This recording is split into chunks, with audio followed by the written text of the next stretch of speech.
Good evening. We have done some digging into a new hard-left protest group behind a string of criminal stunts. Tip the Scales, Take Back Power is the group behind this stunt.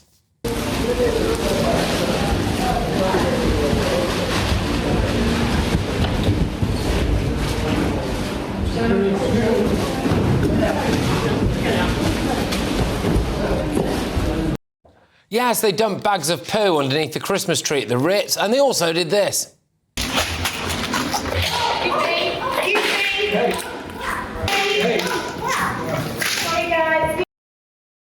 Four members of the group have been arrested after crumble and custard was thrown over the crown jewels over the weekend. Now, the group have set up a fundraising page and they've raised more than £56,000. They have a target of 70 grand. Their fundraising page says, Take Back Power have already smeared custard on the crown jewels and delivered a pile of poo under the Christmas tree at the Ritz, making headlines all around. Next spring, we will be mobilising hundreds of people to take action targeting the luxury lifestyle of the super rich. We are not funded by big donors, so we rely on small donations from people like you to get there. The money will go towards £26,000 to run public meetings and trainings in 8 cities and mobilise new people into action from January to March.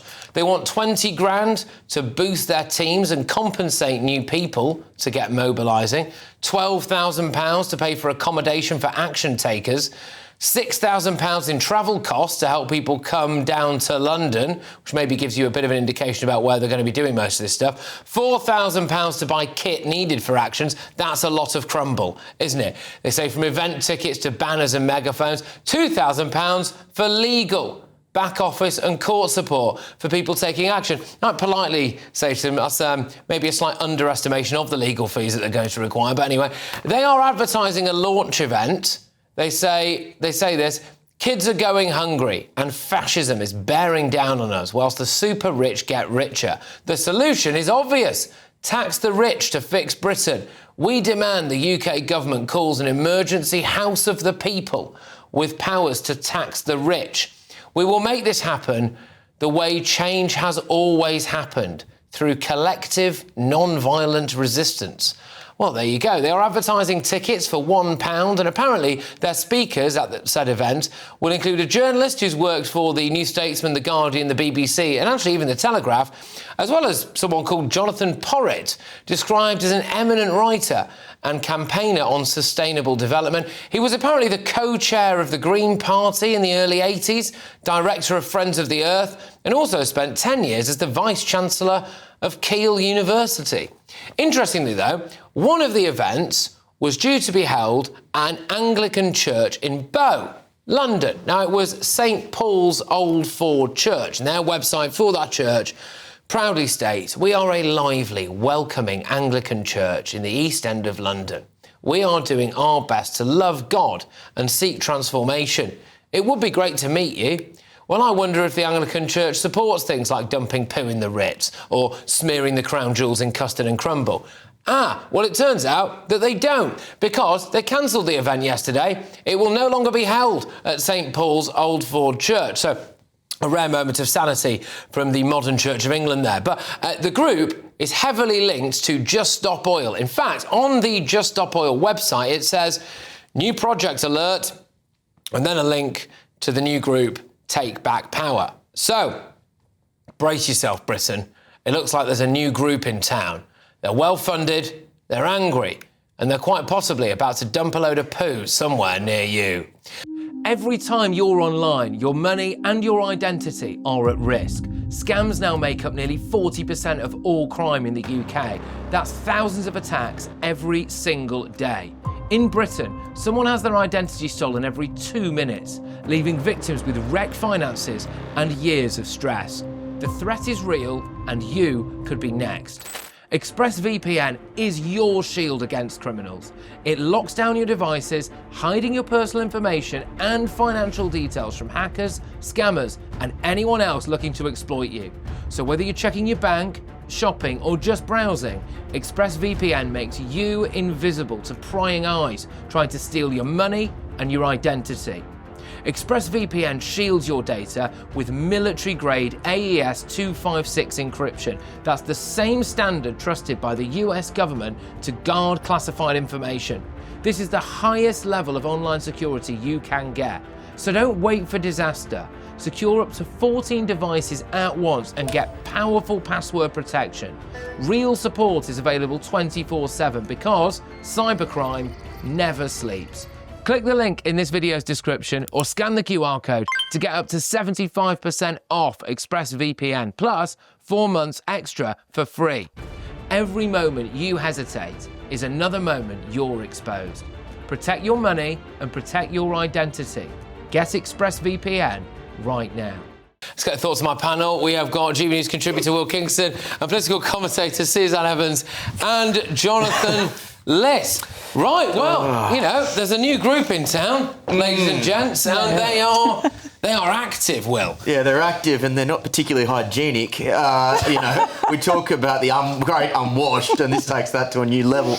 Look, what more could they possibly want? We already have more millionaires leaving this country than any other country in the world, with the possible exception of China. We don't probably need their help. But what these economic illiterates fail to understand is that for all of those millionaires that leave, the burden, the tax burden that needs to be picked up is picked up by the middle and working classes. It is completely counterproductive, but they're so stupid they can't fundamentally get their head around it.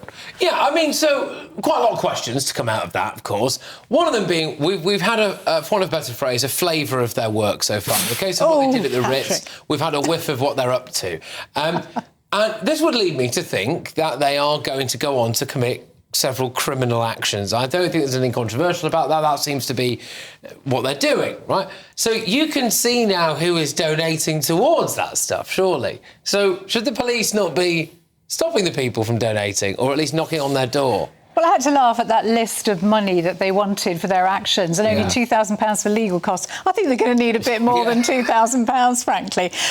We all cheered, didn't we, when Just Stop Oil gave up? We thought, hooray, they finished, end of that nonsense. But, oh no, they're back. They've just got a different name. It's the same people, the same old trust fund babies who haven't done a decent day's work in their life. It's the same spoiled teenagers acting up like toddlers who want to do these stupid stunts. All with double-barrelled knives. See, I take exception to that particular argument. Roger Hallam, the convicted criminal who's founded this group. So here we are. Yeah, it's Just Stop Oil Mark II, and we've got to go through the whole saga all over again. I think that there are many things you could criticise groups like this for, but actually it's not fair when people criticise these kids for being trust fund kids or whatever, because actually, if you do have privilege, actually, it's rather than sort of hoarding it, it's actually quite a good thing to try and do some good in the world.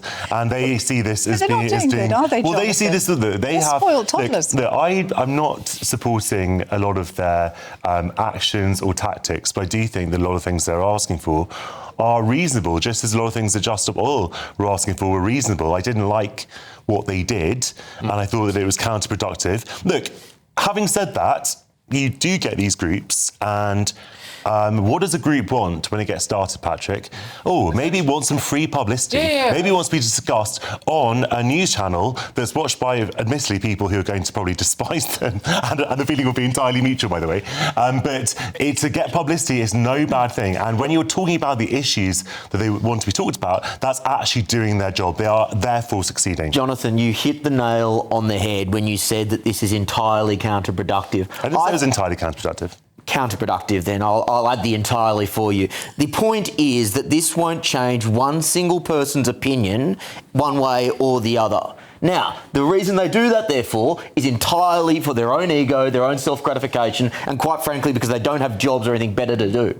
Like, that is what this is all about. It is not about persuasion. It's not about political influence. It's not about making this country better. And also, what's reasonable about doing what they did at the Ritz and at the Tower of London? They talk about hungry kids. Say they get out the rhubarb and custard.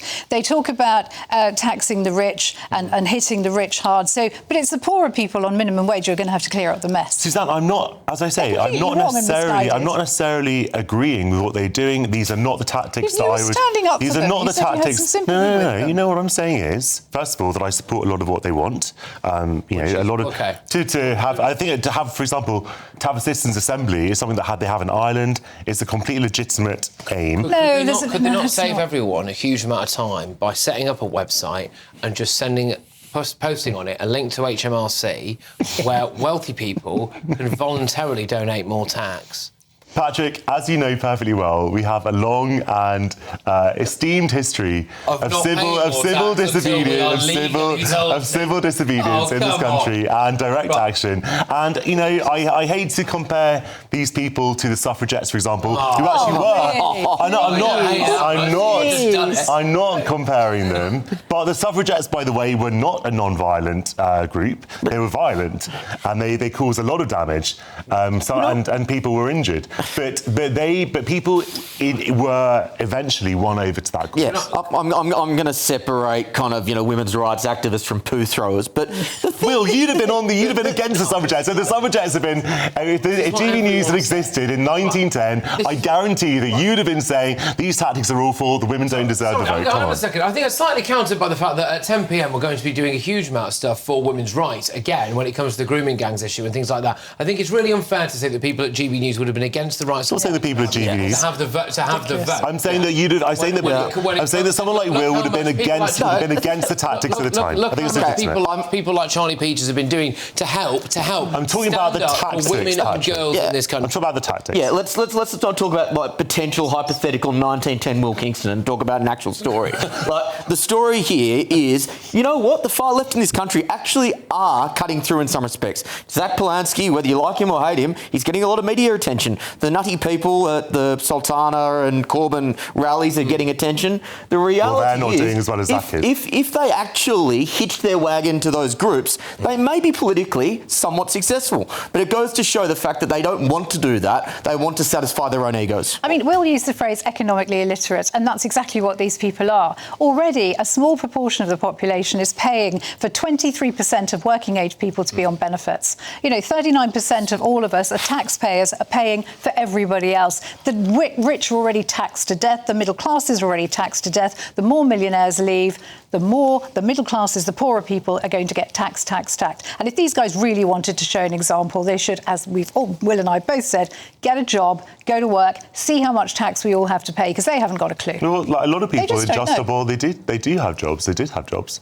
And the problem might be, and this is one of my concerns for this, and actually genuinely was one of the things that, and I was saying this at the time when Just Stop Oil were in that pomp, and I said this actually because years and years ago, when Extinction Rebellion kind of first properly came onto the scene, I can remember going, it was way before GB News, I can remember going and reporting from one of the events that they had, and there were arrests at that event, and I spoke to a man who was literally being carried into the back of a police van who was a junior doctor, and I said to him then, are you not concerned that if you get a criminal conviction for this, that's going to impact your career? And it was obviously the first time he'd thought about that. And he looked at his feet, I'll never forget it, he looked at his feet and was like, oh yeah, maybe. And I wonder and worry that there might be some quite impressionable, young, quite radical people who might be quite well-meaning, don't get me wrong, who don't quite fully understand the consequences of their actions here and who are being led into it, really, by some even more radical,